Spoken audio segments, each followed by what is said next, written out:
The land was broken. Cities that once stood proud were now filled with smoke and fire. The ground shook under the weight of war machines.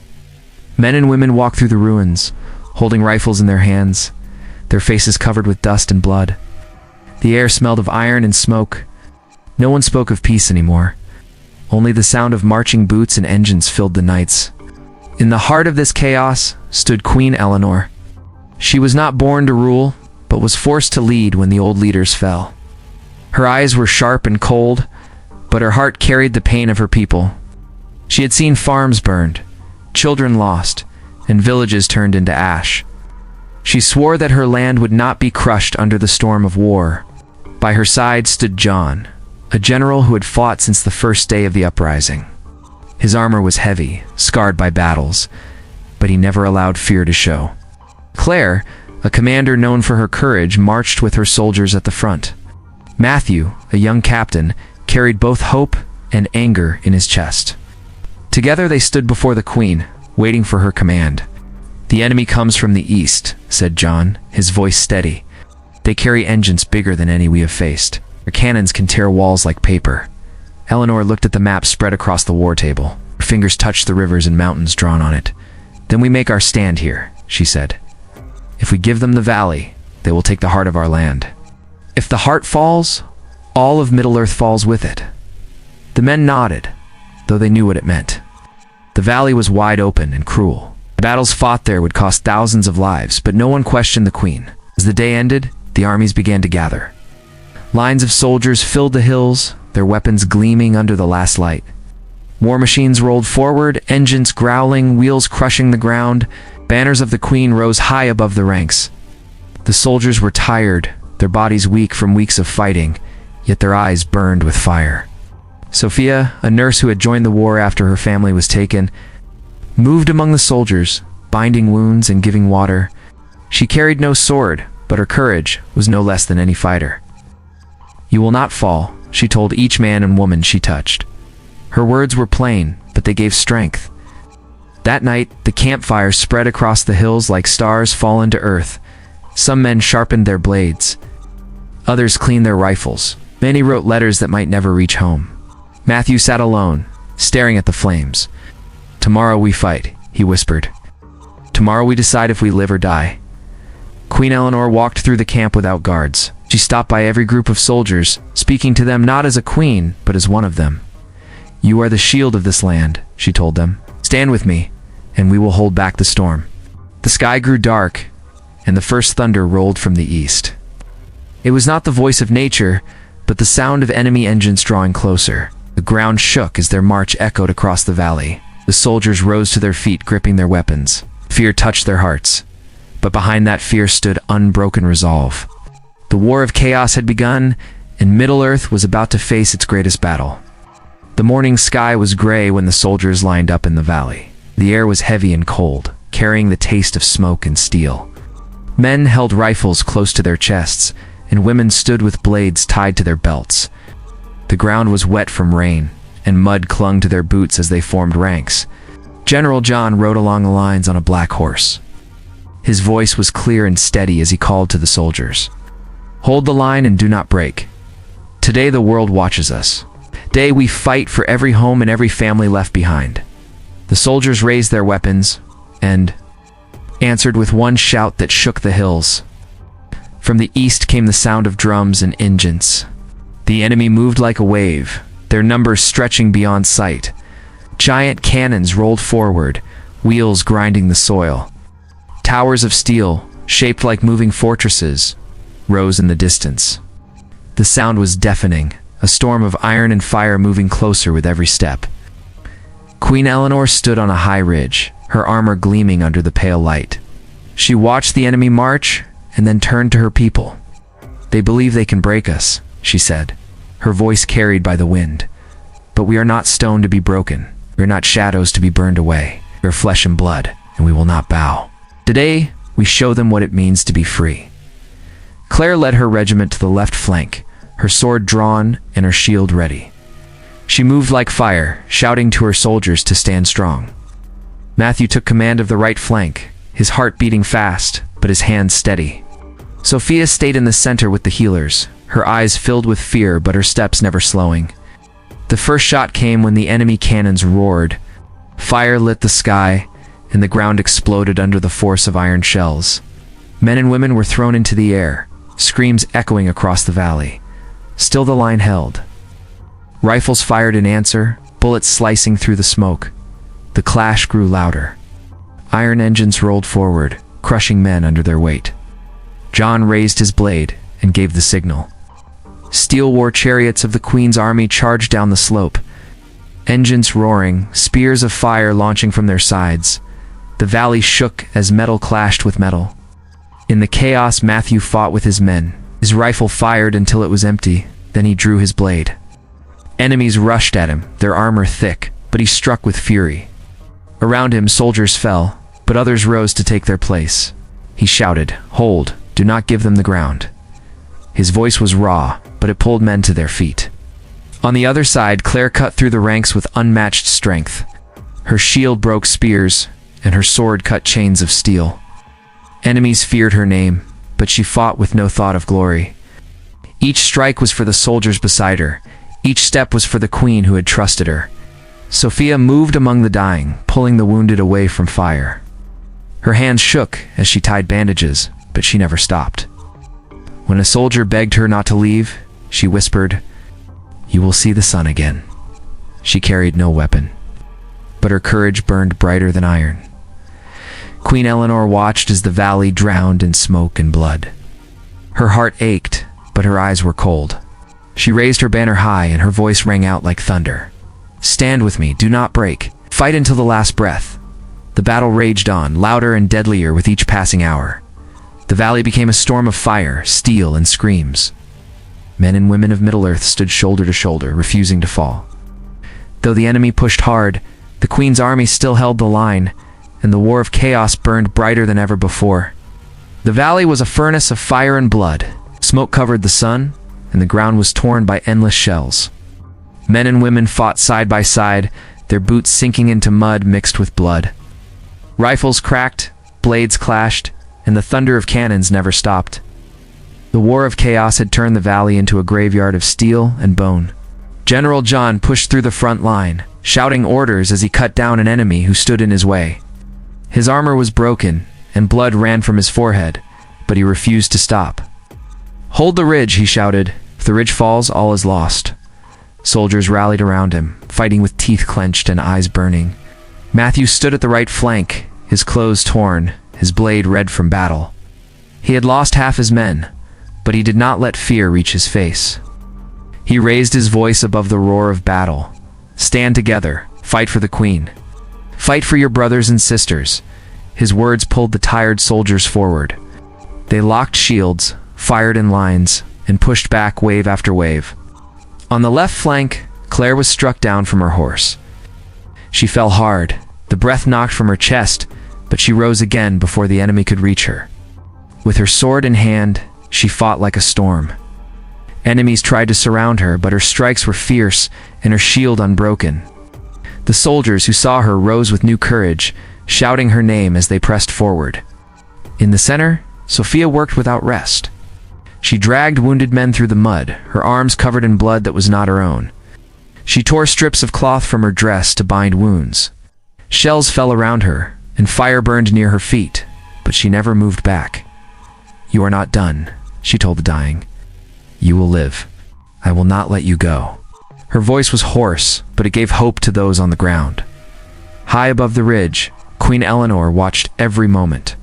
Her face was calm, but inside her chest, her heart burned with pain. Each soldier who fell was another life she felt as her own. She raised her sword high, the steel catching the faint light through the smoke. "For every soul lost, strike harder," she cried. "For every brother and sister fallen, fight stronger." Her words rolled across the valley, reaching even the farthest ranks. The battle reached its height when the enemy engines stormed into the center. Massive machines of steel crushed men under wheels, their cannons blasting holes through the lines. Panic spread, and for a moment the soldiers began to falter. John saw it and forced his horse into the path of fire. "With me," he shouted. "We break their engines now." He charged with his riders, their lances tipped with fire. They struck the engines, climbing onto them and tearing down their crews. Flames burst into the sky as the machines fell one after another. Cheers rose from the soldiers, their fear turning into rage. Still the enemy pressed forward. It was a river without end. The ground was piled with bodies, and the air grew thick with smoke so heavy it was hard to breathe. Matthew fought until his arms felt like iron. Claire's shield was cracked, her sword nearly broken. But she stood over the fallen, refusing to move back. Sophia's hands bled from endless work, but she pulled another soldier from the fire. As the sun sank behind the hills, the valley was filled with shadows and fire. The queen rode into the front lines at last, her banner flying beside her. Soldiers who were ready to fall rose to their feet when they saw her. They formed around her, their voices lifting in one cry. The night came, but the battle did not end. The war of chaos raged on, and the fate of Middle-earth hung by a thread. Darkness covered the valley, but the fighting did not stop. Torches and burning machines lit the battlefield. Men screamed in pain, rifles cracked, and blades clashed in the night. Now the ground was slick with mud and blood, and the air was filled with the smell of fire. No one could count the dead. Queen Eleanor rode through the lines, her armor black with smoke and her sword red from battle. Soldiers bowed their heads as she passed, not because she demanded it, but because they saw in her the strength that kept them alive. She stopped at the center and raised her banner high. "We do not fall tonight," she cried. "If we give up now, we lose everything. Fight with me, and we will live to see the sun." General John stood near her, his horse wounded, his body marked with cuts. He pointed toward the ridge where enemy fire rained down. "They're pushing harder," he said. "If we do not strike, they will crush us before dawn." Eleanor nodded. "Then we strike first. Gather every rider who can still fight. We take their fortress tonight." John saluted and rode away to gather the men. Claire limped toward the queen, her shield broken and her face cut, but her eyes burned with fire. "I will lead the left," she said. "Give me 50 and I will tear open their wall." Eleanor placed her hand on Claire's shoulder. "You have never failed me. Tonight you will not fail." Matthew stepped forward next. His voice was rough from shouting through the day, but it did not shake. "I will hold the right. Give me the rifles, and I will keep their engines from moving." The queen nodded, trusting him without question. Sophia refused to stay behind. Her dress was soaked in blood from the wounded she had carried, but she stood tall. "The soldiers will need me in the field. I will not hide while they bleed." Eleanor looked into her eyes and saw no fear, only resolve. "Then go, Sophia. Give them hope when hope is gone." When the signal was given, the queen's army moved like a shadow through the night. The riders thundered forward, their lances tipped with fire. Claire and her fighters struck the left wall of the enemy fortress, cutting down guards before they could sound the alarm. Steel clashed against steel, and the gate shook under the force of their assault. On the right, Matthew ordered his men to fire volley after volley at the engines. Sparks flew, iron cracked, and 2 machines fell in flames. The enemy tried to push forward, but Matthew stood firm, shouting for his men to reload and fire again. John led the charge through the center. He cut down enemies with his blade and drove his horse straight into their ranks. His riders followed, breaking the lines with fire and steel. The fortress shook as the queen's army poured inside.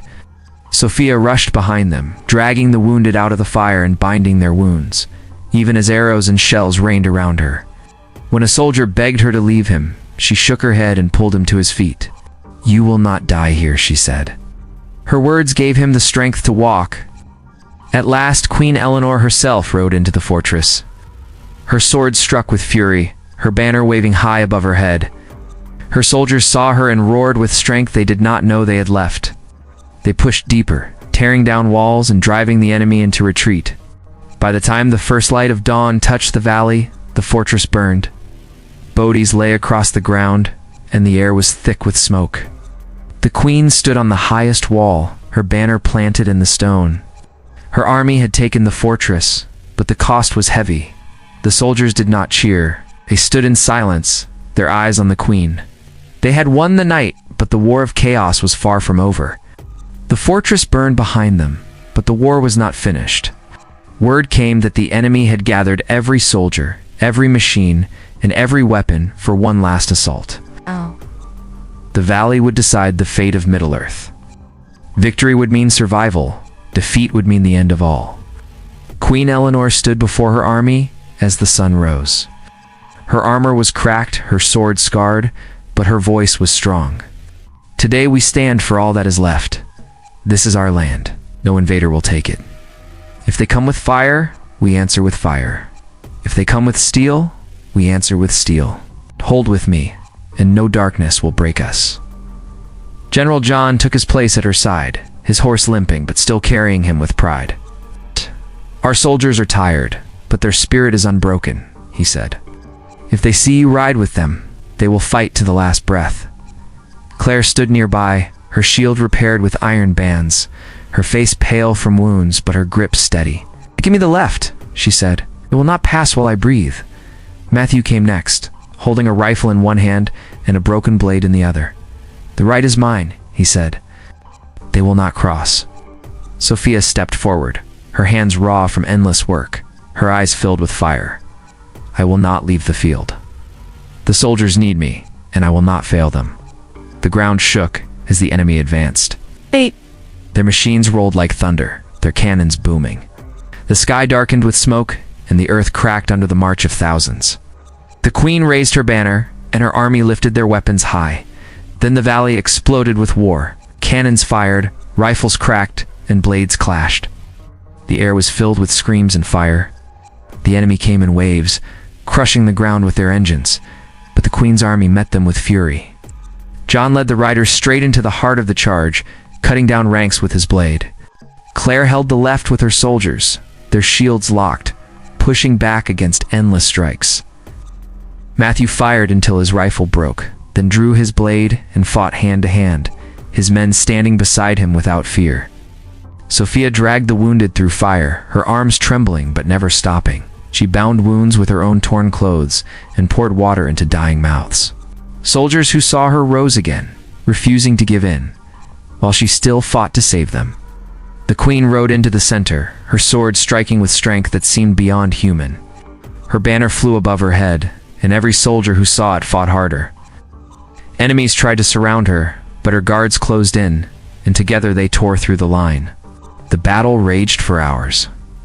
The valley became a storm of steel, mud, and fire. No one counted the dead. The queen's army shrank, but their will only grew. Every man and woman fought as if the world depended on them, because it did. At last, as the sun broke through the smoke, the enemy line began to falter. Engines burned, cannons fell silent, and men threw down their weapons. The queen raised her sword high and her soldiers surged forward one final time. The enemy broke, fleeing into the hills, leaving the valley in silence at last. The field was covered in bodies, the air heavy with the cost of victory. Soldiers stood in silence, their weapons lowered, their eyes on the queen. Eleanor planted her banner into the ground, her voice steady, though her heart was heavy. "We have won," she said. "But remember the fallen, for their blood bought this day." Tears filled many eyes, but their backs stood straight. They had faced the storm and lived. Middle-earth had survived the greatest war, not through walls or machines, but through the courage of men and women who refused to bow. The queen looked across the valley, her hand on the banner. The war of chaos was over. Her people were scarred, but they were free.